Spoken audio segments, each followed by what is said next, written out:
కైలాస పర్వతం దగ్గర ఒక అందమైన ఉదయం మొదలైంది.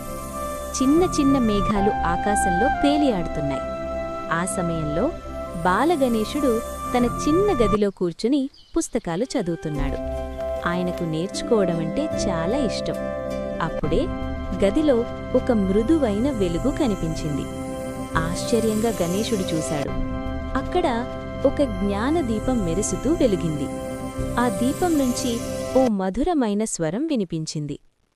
గణేశా, నువ్వు నేర్చుకున్న జ్ఞానాన్ని ఇతరులతో పంచుకుంటే నేను ఇంకా ప్రకాశిస్తాను. ఆ రోజునుంచి గణేశుడు తన జ్ఞానాన్ని పిల్లలతో పంచుకోవడం మొదలుపెట్టాడు.